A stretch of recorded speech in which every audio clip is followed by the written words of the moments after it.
പറ്റുവാൻ ഇടയെത്തിയിരുന്നു. വെളിച്ചമില്ലാത്തത് കൊണ്ടല്ലേ അവനെ എവിടേക്ക് പോകുന്നെന്ന് അറിയാനും വയ്യ, എന്ത് ചെയ്യണം എന്നവൻ അറിയാനും കഴിയുന്നില്ല, എന്ത് പ്രവർത്തിക്കണം എന്നറിയുവാനായി കഴിയുന്നില്ല. സ്തോത്രം ആകട്ടെ. യേശു കർത്താവ് അവരുടെ ഗ്രാമമായ ബേഥാനിലേക്ക്. ആ സമയത്തല്ലയോ അവള് പറഞ്ഞത്, മാർത്ത പറഞ്ഞത്, കർത്താവേ നീ ഇവിടെ ഉണ്ടായിരുന്നുവെങ്കിൽ എന്റെ സഹോദരൻ മരിക്കയില്ല. മരണ വീട്ടിൽ യേശുവിന്റെ സ്വാന്തനമായ വാക്ക്.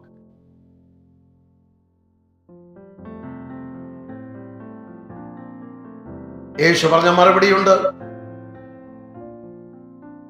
നീ വിശ്വസിച്ചാൽ ദൈവത്തിന്റെ മഹത്വം. യേശു പറഞ്ഞ കാര്യം മാർത്തയ്ക്ക് വ്യക്തമായി മനസ്സിലായിട്ടില്ല.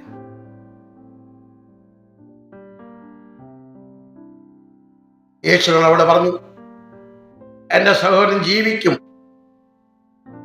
പുനരുത്ഥാനത്തിൽ അവൻ എഴുന്നേറ്റ് വരും എന്ന് അവൾ ബോധ്യമായി വ്യക്തമായി പറഞ്ഞു.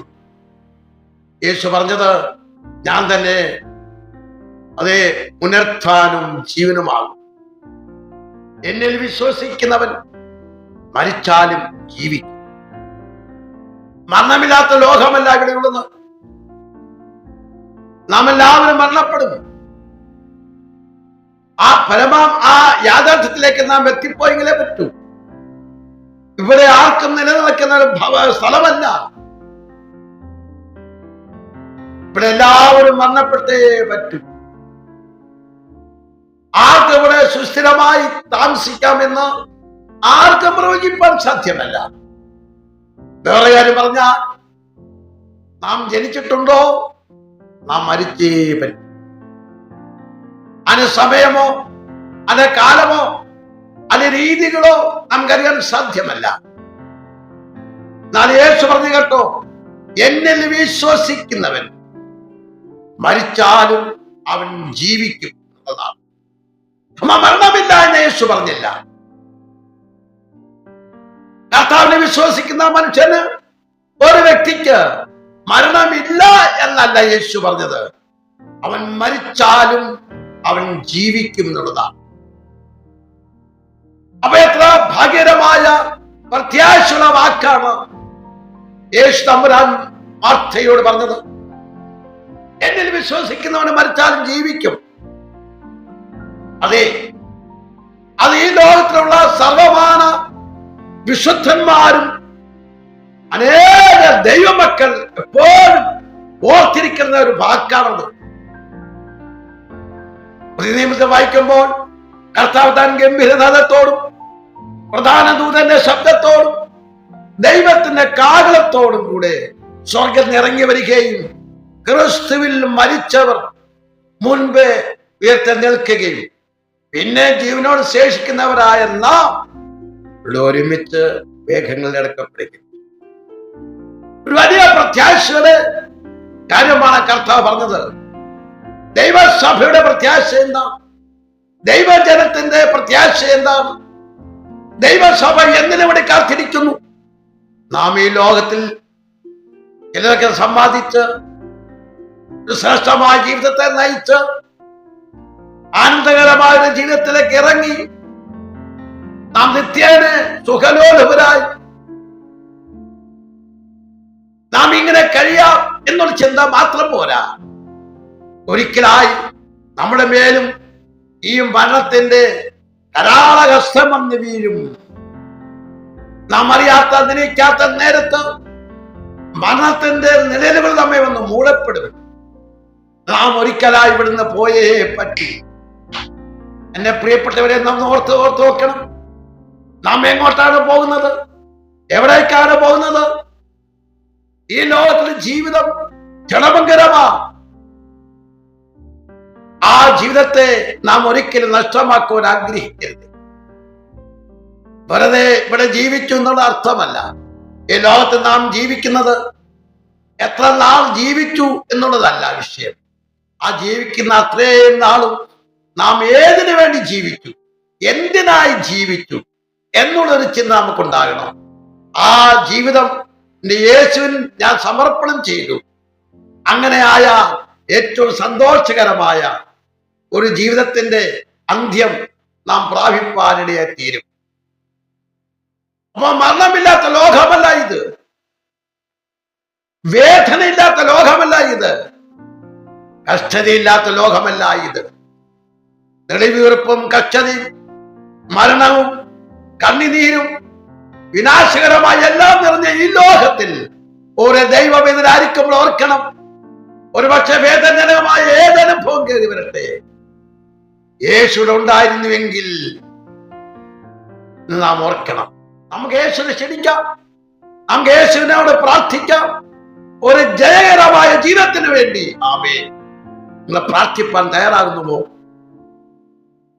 ഒരു കാര്യം പറയട്ടെ, ഒരുപക്ഷെ നമ്മുടേതായ താഴ്ചയിൽ നാം അനുഭവിക്കുന്ന വേദനജനമായ കാര്യത്തിൽ ഒരുപക്ഷെ നമ്മെ സഹായിപ്പാൻ, നമ്മുടെ കൂടെ ചേർന്ന് നിൽക്കുവാൻ, നമ്മുടെ കൂടെ പറ്റുനിന്ന് നമ്മുടെ ഭാരത്തെ ലഘുവാക്കുവാൻ ഒരുപക്ഷെ ആരും കണ്ടു എന്ന് വരികയില്ല. സുഹൃത്തെ, പക്ഷെ നിത്യരോഗിയായി തീരത്തിൽ വലിയ കച്ചിലേക്ക് നീങ്ങട്ടെ, തീരാ വ്യാധി നിന്നെ പിടിക്കപ്പെടട്ടെ. അമ്മയെ ശുശ്രൂഷിക്കും എന്ന് വിചാരിക്കുന്നവര് പോലും ഒരുപക്ഷെ അടുക്കൽ കാണണം എന്നില്ല.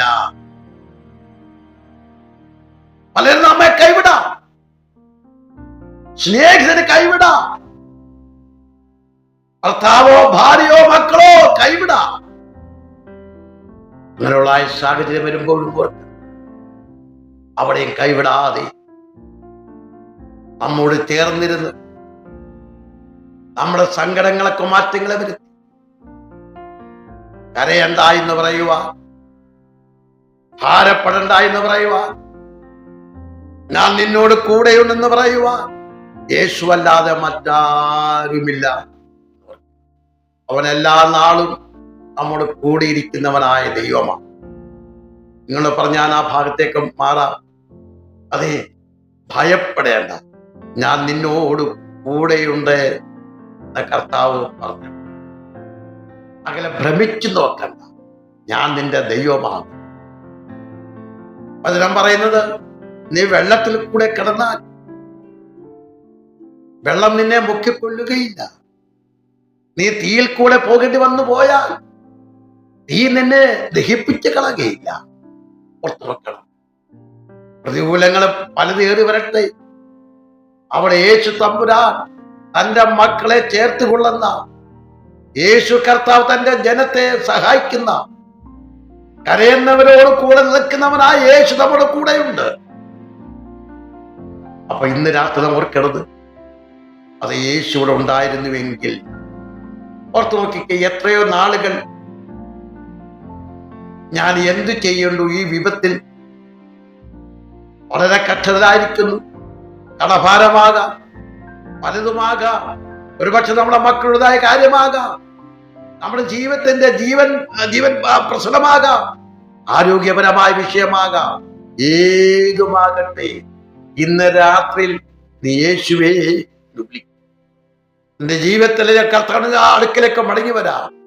യേശു നിന്നെ പൂർണ്ണമായി രക്ഷിപ്പാൻ പ്രാപ്തനായ ദൈവം. ഇവിടെ യേശു കർത്താവ് ബേഥാനിലേക്ക് വന്നു. അവരെ കഷ്ടതയിൽ, പരമമായ സങ്കടത്തിൽ, വേദനജനകമായ അനുഭവത്തിൽ യേശു മനം നൊന്തു.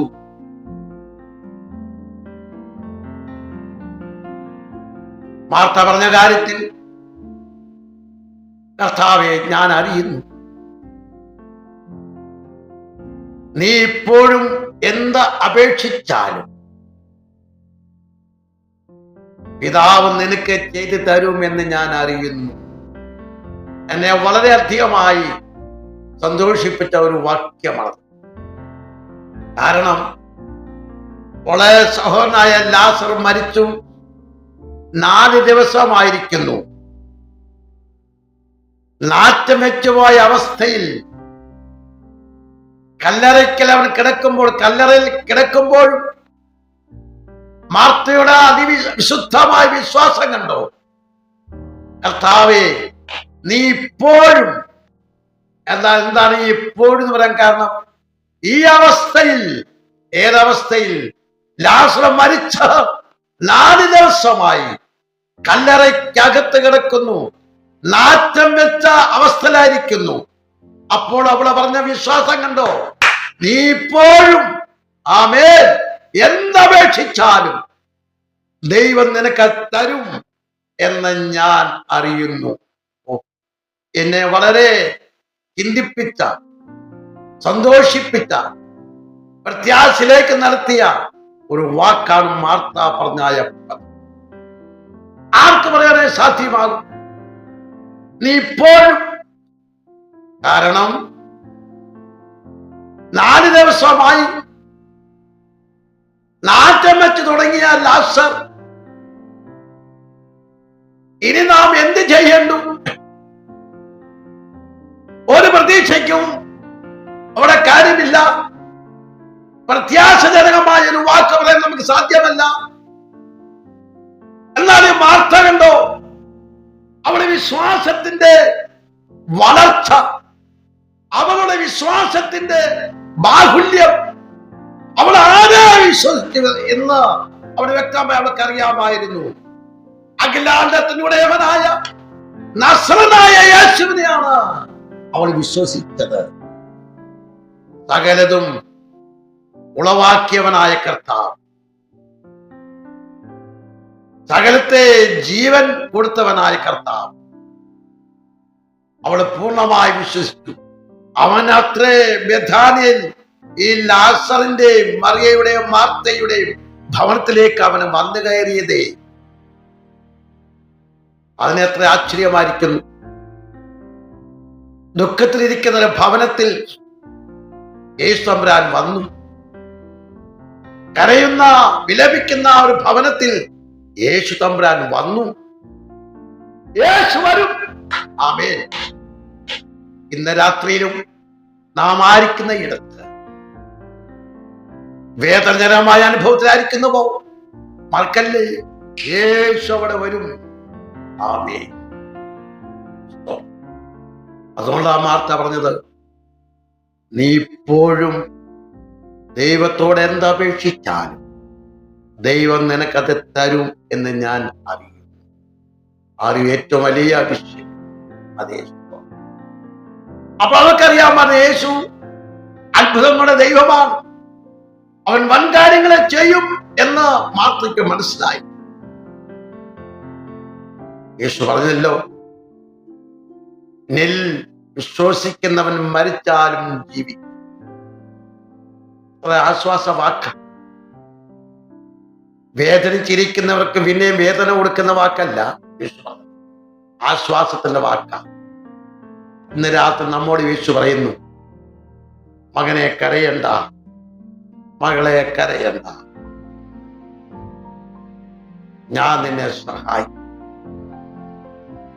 നീ ഭയപ്പെടരുത്, ഞാൻ നിന്നെ സഹായിപ്പാൻ കഴിയാത്തൊരു പ്രവൃത്തി അവനിലില്ല.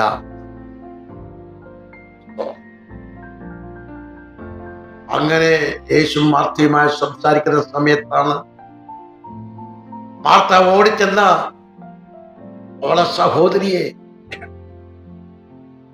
മറിയെ വിവരം അറിയിക്കുന്നത്. ഈ ഗുരു വന്നിട്ടുണ്ട്, നിന്നെ വിളിക്കും. അവൾ ആ വാക്ക് കേട്ട ഉടനെ യേശു അളക്കിലേക്ക് ഓടുകയും യേശു അളക്കിൽ അവിടെ വായിക്കുന്ന ഭാഗം പ്രത്യേകിച്ച് വായിക്കുന്നത് ഈ മാർത്ത പറഞ്ഞതുപോലെ തന്നെയാണ് മറിയയും അവിടെ ഉരുവിട്ടത്. കർത്താവേ, നീ ഇവിടെ ഉണ്ടായിരുന്നുവെങ്കിൽ എന്റെ സഹോദരൻ ലാസർ. എത്ര ഭാരത്തോടെ, വേദനയോടെയാണ് അവർ. യേശു പറഞ്ഞു, അവൻ ജീവിക്കും. ഞാൻ തന്നെ പുനരുത്ഥാനവും ജീവനുമാണ്. അവിടെ പറഞ്ഞു, അതേ കർത്താവേ, അവൻ പുനരുത്ഥാനത്തിൽ അവൻ എഴുന്നേറ്റ് വരുമെന്ന് ഞാൻ അറിയുന്നു.